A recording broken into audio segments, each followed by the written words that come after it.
right, so Chris just went for a run outside and he asked me to stretch him. So I'm going to do some of the fascia stretches on Chris post going for a run. So the connective tissue and the muscles can get really pumped up and also a little constricted after running. So when you do fascia stretches or connective tissue stretches, it helps the lubrication of the layers of tissues in your body, the skin, fascia, fat layers, muscle layers, all the way down to the bone. So that increases blood flow, it heals those tissues quicker so that you can get back into activity and maybe with a little bit less soreness the next day.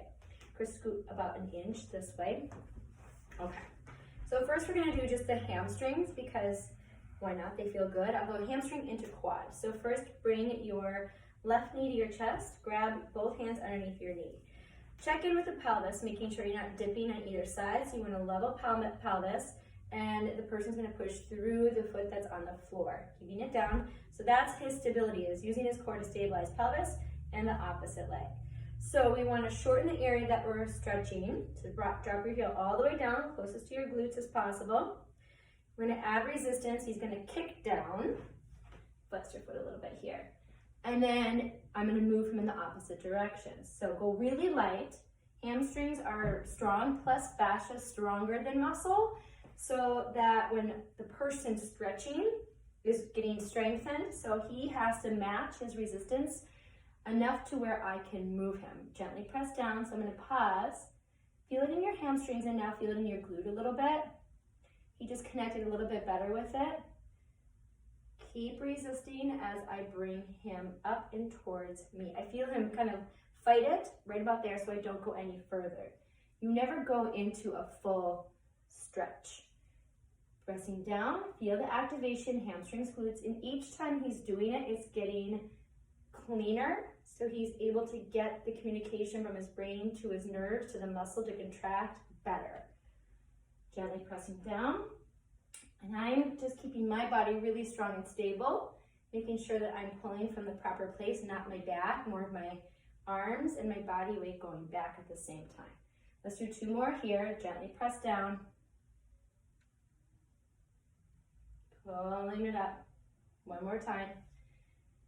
Good, pressing down. Okay, so now I'm gonna go into quad. And so from here, you actually want to stay with the foot lifted up to the ceiling. So Chris, straighten your leg a little bit more. So we're shortening the quad in the front of his thigh.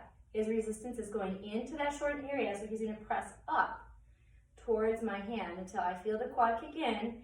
He's going to keep pressing his foot up into my hands as I bring him down. Bring it up without resistance. I kind of assist because it gets a little bit jumbled up after doing the hamstrings until the nervous system gets the message now to the quads that as the leg is lifted, it engages the push up. Now I'm feeling it a little bit more clean than the first few reps. Check in with the pelvic floor and the core. Make sure that they're stabilizing your pelvis and your hips are as level as you can, and that you're pushing again through the leg that's not moving. Extend, press up, resist. Good, Chris. So I'm going to offer about 1 more rep here. This time you can go a little harder since it's connecting. Stay with it, stay with it, stay with it, stay with it. Good. So we just did hamstrings and we did quads, and now I'm going to do piriformis on this leg. Then we'll switch to the other side, but I'll stop the video so you can do that on your own. So cross your left ankle over the right knee. Piriformis is a deep glute muscle. So for him, we're going to be stretching the piriformis on the leg that's crossed over, which is his left leg. When he crossed over, his hip just dropped down. So he has to switch the level of his hips. Yep, very good. He brought the right hip down a little bit and leveled off the left hip. Flex your foot here. So your resistance, first to stabilize is in the leg, not moving. Next is the ankle into the thigh, or into the opposite thigh. I'm going to come down and take my hand to the outside of his knee that's crossed. And that knee is going to press gently into my hand. I'm putting my elbow on my hip as a little bit extra support. My hand's going to either grab the foot. If you don't like touching people's feet, you can grab the knee. So he's going to gently press into my hand. Good. And then he's going to let me win. So I'm going to gently bring his knee across his body towards his opposite shoulder. Open it back up without resistance. He's gonna press into my hand with his knee. So he feels that glute fire. There, he got it. And now go give a little extra into the ankle. That's gonna drive the resistance down to the attachments near the butt bone. Good. Open it back up. Pressing back out. Feel that resistance. Gently letting me win. So we're always kind of matching our resistance and our power. What's cool about that is that our bodies have to work together. So his body's communicating with the touch and the sensation of my strength and matching me, and then ease enough, just enough that I'm the one that's going to be able to move him. And that's how you get down into the fascia and the connective tissue, how you actually increase the health, bringing more fluid into those layers in this area.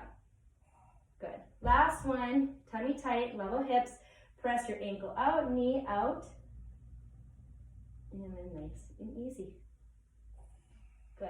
So give this a try.